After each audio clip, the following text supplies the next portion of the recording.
Guys, ada apa nih? Di mana pada baru-baru ini keluar satu statement di mana dikatakan Indonesia didorong untuk menghantar orang untuk berkontak dengan teknologi di China. Kontak teknologi China. Ada apa guys? Hello guys, bismillahirrahmanirrahim. Assalamualaikum warahmatullahi wabarakatuh. Allahumma salli ala sayyidina Muhammad wa ala ali sayyidina Muhammad. Guys, selamat datang ke Musa Channel. Ini adalah channel YouTube aku, Musa bin Muhammad dari channel. Kepada subscriber yang baru saja masuk ke Musa Channel, jangan lupa guys untuk berikan sokongan kalian kepada channel ini dengan klik button subscribe, like dan komen di bahagian komentar di bawah.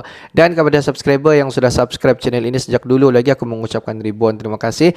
Dan kepada yang sedang menonton video ini, aku sentiasa mendoakan agar semua kalian dipermudahkan segala urusan, dibukakan pintu-pintu rezeki, dihindarkan, dijauhkan daripada segala malapetaka dan juga dihindarkan daripada segala fitnah akhir zaman guys. Amin amin ya rabbal alamin.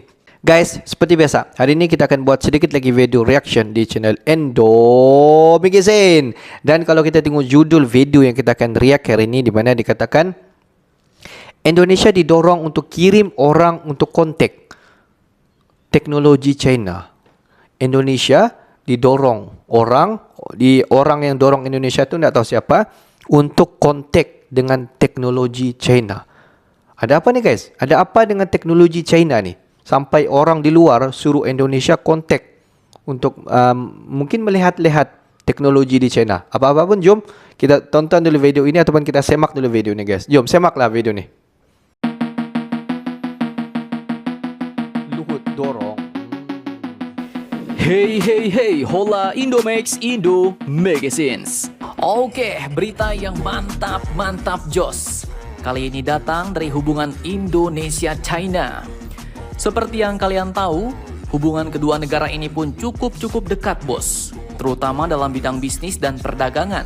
Dan kini berita terbarunya dari CNBC, Indonesia pun kini kembali didorong untuk dalam tanda kutip mencuri teknologi China. Nah loh, lantas apakah maksudnya mencuri teknologi China ini bos? Apakah kita didorong? Apakah Indonesia didorong untuk mengambil teknologinya secara diam-diam?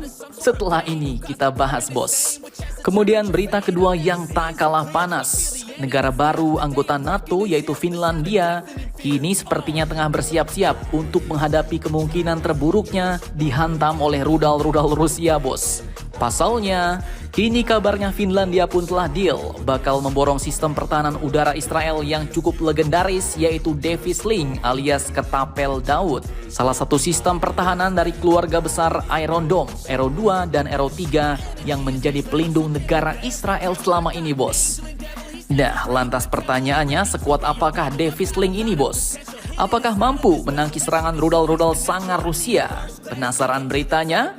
Cus! Tanpa banyak bacor, mari kita bahas berita lengkapnya satu persatu bosku. Oke, berita pertama datang dari Indonesia yang kini kembali didorong kirim orang untuk dalam tanda kutip mencuri teknologi China bos. Admin kutip dari CNBC Indonesia. Hal ini pun ternyata diutarakan oleh Menteri Koordinator Bidang Kemaritiman dan Investasi atau Menko Marves Bapak Luhut Binsar Panjaitan yang baru saja bertemu dengan anggota Politbiro Partai Komunis China yaitu Mr. Wang Yi langsung di Tiongkok China sana bos. Beliau pun mengatakan bahwa Mr. Wang Yi menganggap Indonesia sebagai partner yang setara. Dan menurut Bapak Luhut, hal itu pun penting karena berarti sejalan tentang satu hal bos, yaitu melihat suatu negara dari outcome yang mereka hasilkan untuk meningkatkan taraf hidup warga negaranya, lepas dari apapun perbedaan ideologi negara tersebut. Dan beliau pun mencontohkan, seperti misalnya pengembangan kendaraan listrik, di mana China ingin kolaborasi antar dua negara yaitu China dan Indonesia semakin dekat. Karena Indonesia mempunyai market dan materialnya yaitu lithium baterai dan juga hidrogen. Sementara mereka mempunyai perusahaan CATL yang sudah diakui dunia sebagai produsen baterai dengan teknologi yang paling mumpuni.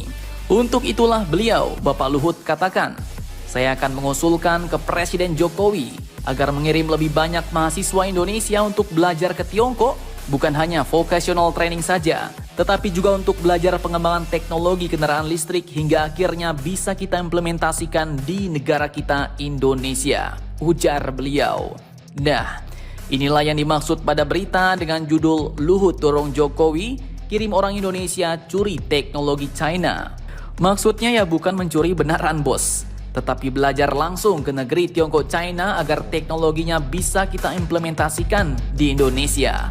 Mantap, mantap jos.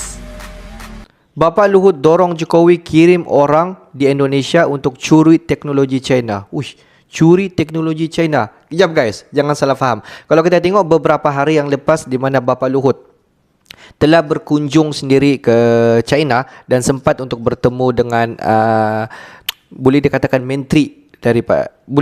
menteri di China dan sempatlah membincangkan mengenai hala tuju di antara kedua-dua belah negara. Di mana pihak China mengakui bahawa Indonesia ini memang sebuah negara yang sedang membangun dan pesat membangun pada ketika ini, dan Indonesia pada ketika ini fokus untuk membangunkan kereta-kereta listrik.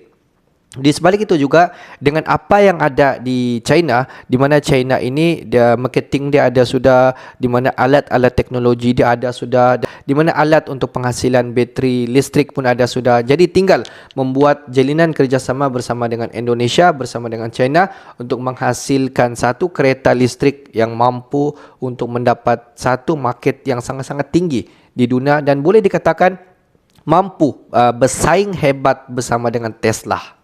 Dan selepas itu Bapak Luhut telah kabarkan kepada Presiden Jokowi mengenai berita ini, di mana Bapak Luhut ingin mahasiswa-mahasiswa di Indonesia yang ingin melanjutkan pengajian ke China untuk belajar mengenai bagaimana untuk cara teknologi di China dalam penghasilan untuk menghasilkan satu bateri listrik ataupun dalam menghasilkan dalam komponen-komponen dalam membuat satu kereta listrik.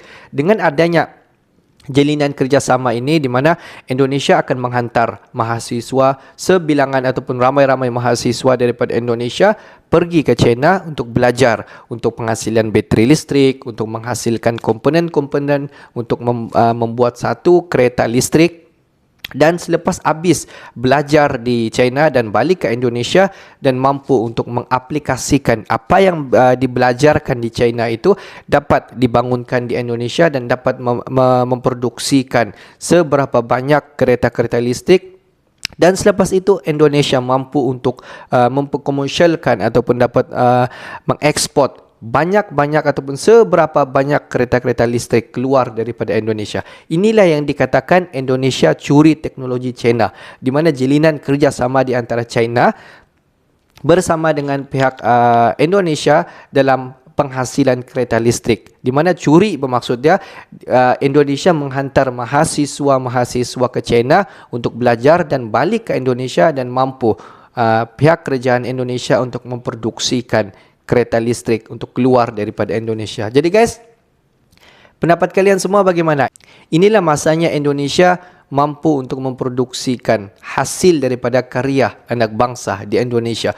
Mungkin mahasiswa itu pergi ke China, dia belajar dan jika mahasiswa-mahasiswa daripada Indonesia itu mempunyai kreativiti, dia mampu untuk menggabungkan A dengan B, dan apabila sampai di Indonesia mampu untuk memproduksikan satu jenis kereta ABC.